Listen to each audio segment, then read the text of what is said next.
Okay. All right, Mr. Martinez, again, thank you for being here. And let me ask you about the mission and vision of Employment Connections. Absolutely. So, first of all, Employment Connection was founded in 1977. Our mission is to assist individuals with limited opportunities to self sufficiency through employment. Our vision statement is breaking down barriers to self sufficiency, creating a safer and more inclusive community.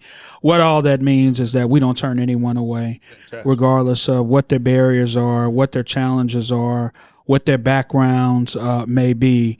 We're a service provider. And so, whatever we can do to assist any individual on their journey to self sufficiency, that's what we're here for, George. Sounds like it's planned. I understand that very much. It sounds much like what our objective is and mission is, to level the playing field. Yes, And by saying level the playing field, to ensure that people who have barriers or less fortunate than others have the same opportunities as others. absolutely. Be in be in employment, gainful employment, and to, support themselves. Absolutely. Yeah. So that's the thing. And like I said before, I think from my reading, you serve over 2,000 people a year. I Yes. mean, that's a fantastic number. So you have to have a number of employers who are willing to take on those people that may have challenging backgrounds.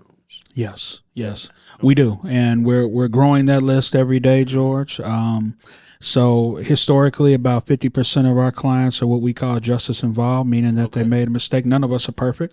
Some of Absolutely. us just have to pay our debt to society.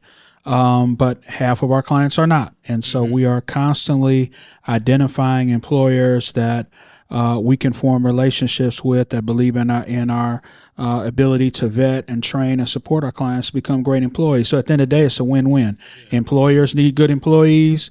Employees need good employers. So Right. we can't live without each other, at least in this country. One of the things I found most interesting, Sal, is in talking to you in the past about a couple of opportunities, was your organization also does some things with seniors, and I was truly impressed at the scope of services that your agency provides.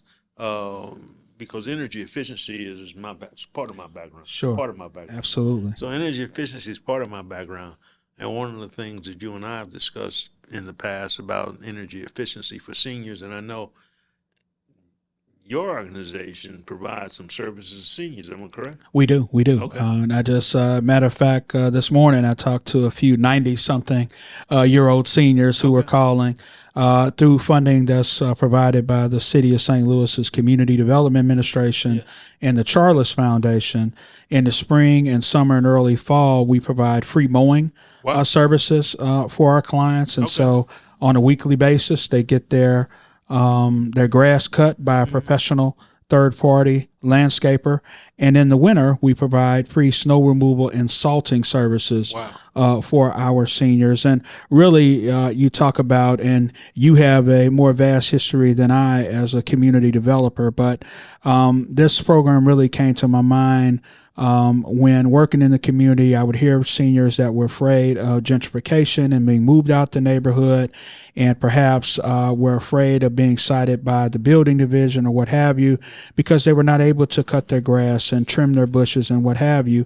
And we know a lot of seniors are having to make tough decisions now between purchasing groceries and Right.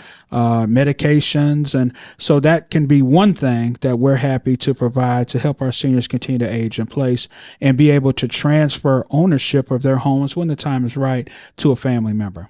Well, that's fantastic. I mean, because when we talk about generational wealth, Yes. and that's just what you mentioned in reference there. And when you talk about transfer or convey their property onto their other family members, or to maintain generational wealth. And I Absolutely. think that's a key element of a lot of people within the our geographical area that don't do it, don't consider it. And Absolutely. I think it's a critical thing to do. Absolutely. And it's a real challenge. And I applaud you and your agency on telling people, informing our seniors about that. And age in place is a critical thing, and that's why I was talking to you about the energy efficiency and weatherization programs, because if you look at the cost of a new HVAC system today, I mean, I guess I'm showing my age, but it's astronomical. Yes, no doubt about it. It's unbelievable. It's astronomical. No. So, and I hate to see a lot of families, seniors have to move out of their home because they can't afford the repairs and maintain their home, because of today's cost. Yes. And it all boils back to that issue of affordability. So again, I applaud you on taking some of those concerns with the grass cutting, lawn services, and other services you brought to seniors to eliminate some of those expenses for them. Yes. And tell me a little bit about what you say when you refer to wraparound services. Sure. Because I think that's a real exciting statement. Sure. So again, our clients face different challenges in their journey to self-sufficiency, and so some of the wraparound services that we offer, including housing assistance, it could be assisting with past due rental payments, utility payments, etc., because we want to keep our clients housed. But we also provide rapid rehousing assistance for a growing number of our clients who are unhoused when they come in the door at Employment Connection. Also, last year, we were selected by the city of St. Louis to operate the Impacted Tenants Program. Okay. That is a program that is focused on renters who lost their units because of last May's tornado, or as of January 1st this year, have had their apartments condemned by the building division because of physical challenges with the development that makes it uninhabitable. Okay. And so we're very excited to be operating that program. We've also received disaster recovery funding from the Missouri Housing Development Commission to also not only help renters who were impacted by the tornado, but homeowners that were impacted by the tornado. So you mentioned that on average we serve 2,000 clients a year. Right now, we're projected to serve much more than that in 2026, primarily because of the tornado assistance that we're providing. So there are individuals who are coming in the door who have never heard of Employment Connection and are applying for housing assistance, but then learn about the other services that we offer. So not the way we planned it, and it's a terrible natural disaster. But again, we're a service provider, and that's our job, is to do what we can to serve the community. We also provide free mental behavioral health counseling for our clients who need it. We provide transportation assistance, clothing assistance, and so we try to pour all we can into our clients when they come in the door. We understand that most people don't want to ask for help. Mm-hmm. And so if individuals come in the door and we can form a credible, trusting relationship with them and they tell us what they need, it's our job to try to provide everything that we can, again, along their pathway to self-sufficiency. Fantastic. Self-sufficiency is key. And I'm so excited to learn that you are assisting some of those, not just renters, but homeowners that were impacted by the tornado of May of 2025 now, right? Yes, that's correct. Right. That's correct. And that's a growing list. Fortunately or unfortunately, depending on how you look at it, I'm just glad that we're there to do what we can to help as many families in the region. Well, trust me, I have reached out to many of those residents impacted by the storm. We don't have any funding to assist them, but I have communicated with the State Department of Commerce and Insurance and been able to help many of the residents there. We've even had the opportunity to have the director of the Department of Commerce and Insurance to visit St. Louis and talk with the group of people that were impacted, particularly in that Fountain Park Academy neighborhood. Outstanding.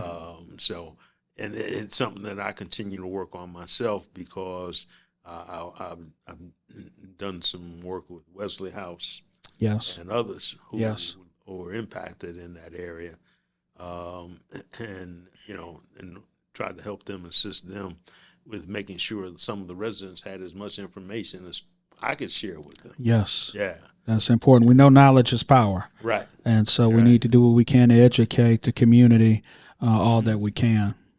What's the vision? I mean, it looked like, based on the conversation we just had, you're going from 2,000 to 5,000 people served. It looks like it overnight. Yeah. So what's the vision? What's the vision for the agency? I would say continued growth. Of course, I succeeded the legendary Brenda Moore as president of Employment Connection, and I'm very lucky that she now serves on our board of directors, and so she still provides tremendous assistance and just her knowledge of what works and different initiatives that have worked in the past that can be brought back or continued has been fantastic. But, our mission is to continue to grow. We serve the city of St. Louis, St. Louis County, and St. Clair County for our friends in the state of Illinois. Wow. I'm certainly interested in growing the geography and in always identifying additional programs to help our clients achieve self-sufficiency. We know that there are a tremendous number of opportunities in the employment realm. And so our job is to expose our clients to as many of those opportunities as possible so that they can take care of themselves and their families. Sal, I say this in all seriousness. I applaud you. I applaud you on your leadership. Employment Connections is growing and look like it will continue to grow and expand the services to the St. Louis metropolitan area. Because as you just said, I mean, and that was my bad because I introduced you as Employment Connections of St. Louis, but St. Louis County, and Illinois. Yes. So your geographical footprint is pretty large. It is. It's growing. Yes. Expands outside. And we're open to expand it beyond where we are now. Right. And expand beyond those three major focus areas. I understand that you are also a partner in the multifamily development in St. Louis County. Yes. Can you tell us a little bit about that? Sure. The development is called University Crossing. Okay. It is considered a transportation-oriented development because it is adjacent to the Metrolink station at 70 and Hanley. So it will be a 60-unit, 3-story development. Nice. There'll be 51 affordable units and 9 market rate units. There'll be 1, 2, and 3 bedroom units available. So this is for family. Yes, this is for family or individuals. So all ages, all family sizes, and what have you. And so, we're very excited. This will represent a $20 million investment into unincorporated St. Louis County.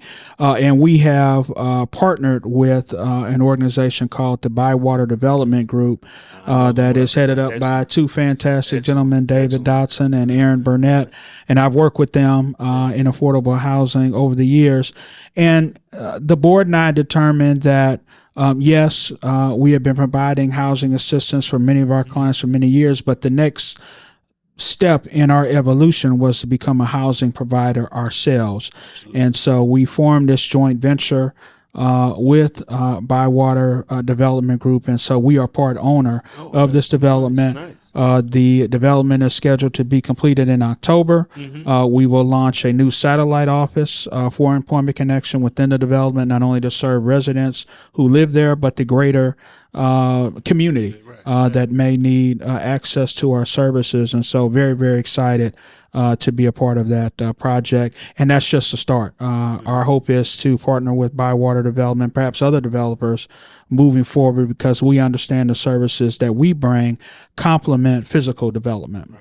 Well, that's nice. That's nice because not only you provide the housing services, but now you're a housing developer as well. Yes. And it's more exciting, or as exciting, the fact that you'll have I don't want to refer to it as a satellite office, but you'll have an office that's within that facility there at 70 and Hanley. Absolutely. So there's a lot of residents in that area that are in need of those services as well. Absolutely. Yeah.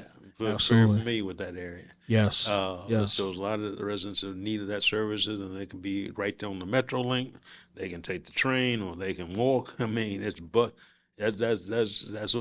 close to the St. Louis University. Yes. So University of St. Louis. Yes, and hence the name University Crossing. So because we're located in proximity to the University of Missouri St. Louis, we want to take advantage of that connection. That's an amenity. For people that live there. They can essentially walk to the campus if they would like, and we have great employers right there adjacent. Clayco's headquarters is right there. You have Evernorth, formerly Express Scripts and Cigna, that is right there. You have small businesses, large businesses. So So it's in a very key location. And George, you know all about real estate, location, location, location. So we're very lucky that this development is located in a very attractive location. Very attractive, very, very, very attractive location. I applaud you and the team at Bywater Development. I can see now. I reached out to those guys, and I see why now. They told me I'll get back with you. Yeah, Sal takes up a lot of time, no doubt about that. But no, that's exciting and that's fantastic because I know from experience how hard it is to get one of those type of developments approved. Yes. The financial requirement, commitment Yes. to even make application. Yes. Is astronomical. Yes, it is more than a notion, and the developers talk about building a capital stack of local funding, state funding, federal funding, philanthropic funding, identifying an investor who will purchase the low-income housing tax credits. So it is quite a process, no doubt about it. It's quite a process.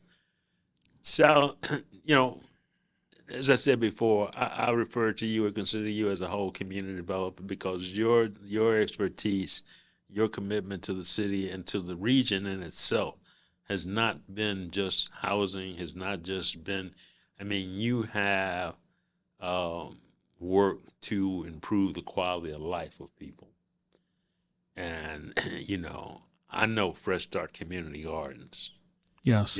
So you're very dedicated to not just the physical development of properties and neighborhoods and communities, but the people. Yes. And I applaud you on that. Well, thank you. Because that takes kind. a great deal of patience. I learned it from you, George. No, you didn't learn that one from me. You're not. I wish I had the patience, my friend. Because the story is, the agency I was with originally got the contract or the land contract for Fresh Start Community Gardens. Yes. And when you came in and decided you wanted to take it over, I was very happy. Yes, Miss Rosie Willis, the founder of the Fresh Starts Community Garden, is a taskmaster. And has become one of my bosses over the years, but I love her dearly. She lives across the street from the garden and could have moved away from the JVL neighborhood many times. Well, like I said, my friend, I applaud you, man, because you're a community developer, not just from a physical perspective, but from a people's perspective. And your work to decrease crime in areas, to improve overall just quality of life, whether it's a community garden, whether it's just meetings and conversations with residents. And I applaud you for that, along with your patience. I congratulate you on the work that you've done with Employment Connections and the continued growth. It's amazing to me to sit here with you today and talk and learn about all of the additional services that I was not aware of, and in all honesty, don't show up on your website.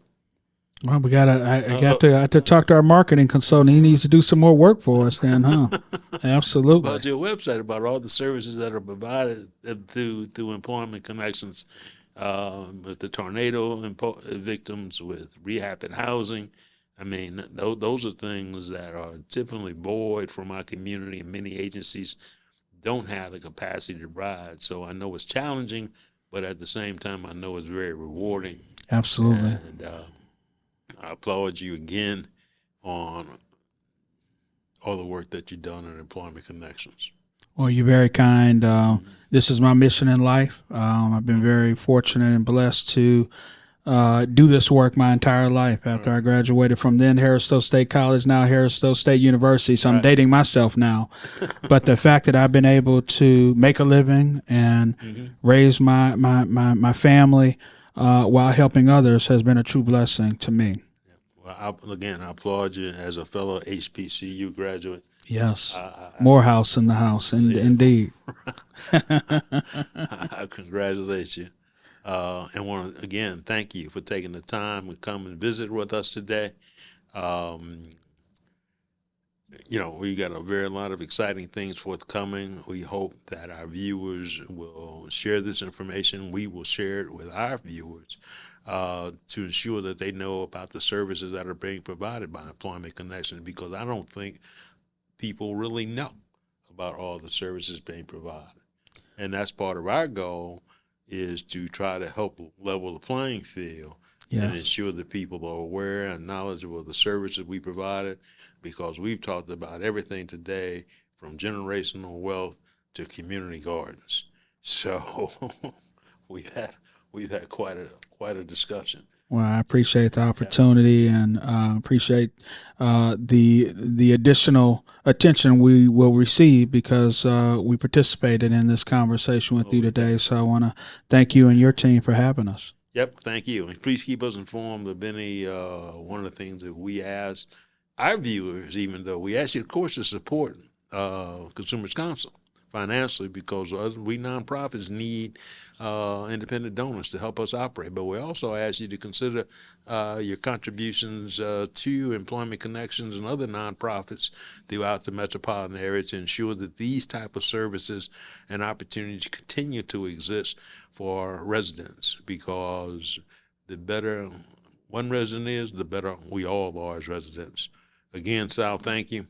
And we look forward to talking with you further down the road. My pleasure. Anytime, let me know. Thank you, sir. Thank you.